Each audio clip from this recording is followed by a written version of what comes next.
정보가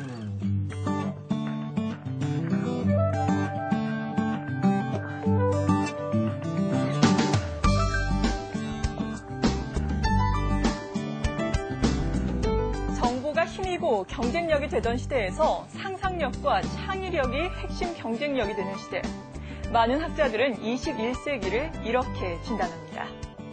그렇다면 상상력과 창의력은 어떻게 길러지는 것일까요? 지식과 학문의 경계가 허물어지고 상상의 나래가 무한대로 펼쳐질 때 가능한 일입니다. 이런 지식의 융합은 디지털 시대의 문화 콘텐츠의 큰 특징이기도 합니다. TV평생대학 이번 주에는 디지털 시대의 문화 콘텐츠에 대해서 자세하게 알아보고 있는데요. 오늘 이 시간은 디지털 사회에서의 문화예술은 어떤 모습이고 그리고 여기에 맞는 창의적인 인재는 어떻게 길러지는지 자세하게 또 짚어보겠습니다. 오늘 이 시간 과학자이시자 문화 콘텐츠 산업에 대해서 연구하고 계신 카이스트 문화기술대학원의 원광현 원장 모시고 자세한 말씀 들어봅니다. 큰 박수로 맞아주시죠.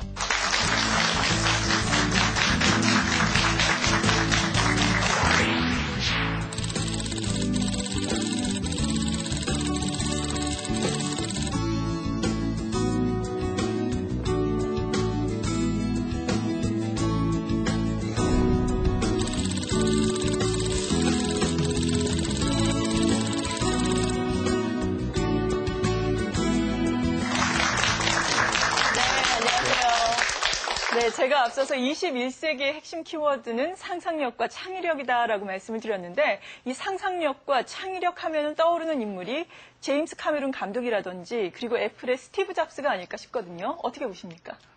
두 사람 다 뭐 상상력과 창의력 그 자체라고 보죠. 네.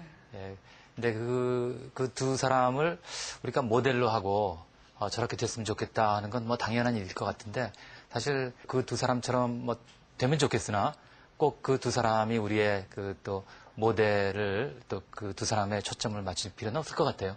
우리 평상시에 다 나름대로의 일상생활을 하고 우리의 그 평상시에 업무할 때 항상 또 상상력과 창의력은 필요합니다. 네. 그렇다면 이 상상력과 창의력은 어떻게 만들어지는지 이번 시간에 자세하게 알아볼 텐데 일단 좀 문화 산업에 대해서 좀 알아볼 필요도 있을 것 같아요. 네. 우리가 흔히 자동차 몇만 대를 파는 것보다 잘 만든 영화 하나를 세계적으로 히트시키는 것이 더 큰 부가가치가 있다라고도 얘기를 하는데 네. 이 부분은 어떻습니까? 제가 만약에 나무꾼이라면 산에 가서 나무를 하겠죠. 제가 돌도끼 가지고 나무를 할 겁니다. 근데 연못에 돌도끼를 빠뜨려요. 그러면 신령님이 나타나서 금도끼 들고 나오실 거 아니에요. 그래서 이 도끼가 네 도끼냐? 제가 아니라고 그러겠죠. 그럼 다시 들어갔다가 다시 은도끼를 가지고 나오시고 전 또 아니라고 그럴 터이고 마지막에 돌도끼를 가지고 나오실 거란 말이에요. 그럼 맞습니다. 그러면 선신령님이 참 기특한 지고 너에게 선택을 주겠다. 하나는 자동차 회사를 공장을 하나 만들어 주겠다. 한 10만 명 정도를 고용하고 엄청 큰 자동차 공장인데 근데 결국 이익은 못 볼 것 같다. 또 아니면은 나 영화 한 편 만들래? 이건 대박 터뜨려서 자동차 공장 10개 가진 것보다 더 큰 이익을 벌 수 있는 기회가 될 거다. 굉장히 고민할 것 같은데 네. 결국은 자동차 공장을 선택할 것 같아요. 왜요?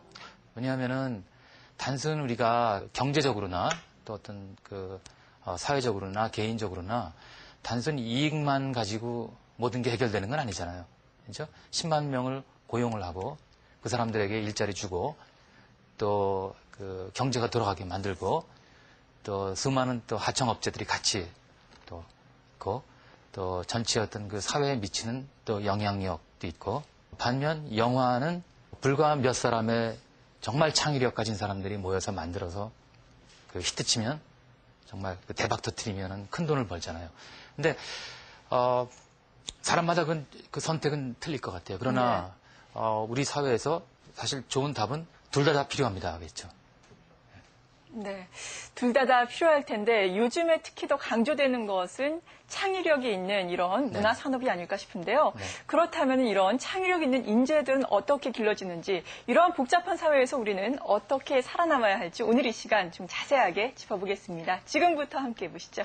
네, 요즘 인간 수명이 한 70세, 80세쯤 되죠. 이제 90세 가까이 다가오는 것 같습니다. 그래도 100년은 안 넘죠. 근데 어떤 사람들은 두세 기에 걸쳐 살죠. 사실 두세 기에 걸쳐 사는 게 그렇게 어려운 일은 아니에요. 그죠? 1900년대에 나서 2000년대까지 가면 대충 두세 기에 걸쳐 삽니다. 또 세기는 100년 단위인데 그다음에 1000년 단위를 뭐라 그러죠?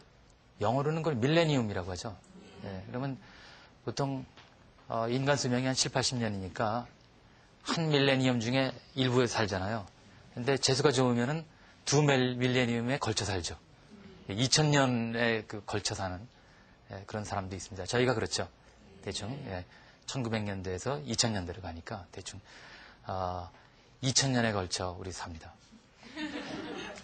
1999년에서 2000년으로 갈 때 어떤 제가 부탁을 받았냐면 앞으로 1000년이 어떻게 될 거냐 하는 걸 좀 얘기해달라는 부탁을 받았어요. 근데 앞으로 1000년 후에 어떤 세상이 될 건지는 알지도 못하겠고 또 별로 관심도 없어요. 그렇죠? 그렇게 오래 살 사람은 없으니까. 그러나 어쨌든 좀 긴 안목을 두고 생각해 볼 필요는 있었어요. 그래서 앞으로의 어떤 핵심이 뭐냐를 좀 생각하기 위해서 그럼 과거 1000년 동안에 어떤 일이 일어났는가를 좀 제가 뭐 인터넷도 보고 책도 보고 해가지고 좀 한번 공부한 적이 있습니다. 그런데 어떤 데 보니까 이런 얘기 나오더라고요. 지난 1000년 동안 인류의 역사에 가장 영향을 크게 미친 게 뭐냐. 이런 것들을 했는데 세계의 석학들이 무슨 얘기를 했냐면은 이 사람이 만든 기술이 지난 1000년 동안에 가장 인류의 역사에 중요한 영향을 미쳤다. 이 사람이 누군지 아세요? 이 사람이 구텐베르그입니다. 구텐베르그는 아시다시피 금속 활자 가지고 이제 인쇄술을 만들어서 그걸 책을 만들고 그걸 보급시켰죠. 그 의미를 어떻게 부여하냐. 결국 인쇄술로 말미암아 아주 극소수의 사람들만 가지고 있던 지식과 정보를 그것을 일반 사람들 조금만 투자하고 조금만 경제적인 여유만 있으면 지식과 정보를 그걸 갖출 수가 있다. 그렇죠? 그러니까 어떻게 보면 지식의 대량 전파. 이것을 이루었고 또 그것이 결국은 르네상스, 종교개혁. 그 다음에 또 더 나아가서는 서구 자본주의까지 그것이 원동력이 됐다. 이제 그런 얘기거든요. 유럽의 작은 도시 스트라스버그라는 데가 있습니다.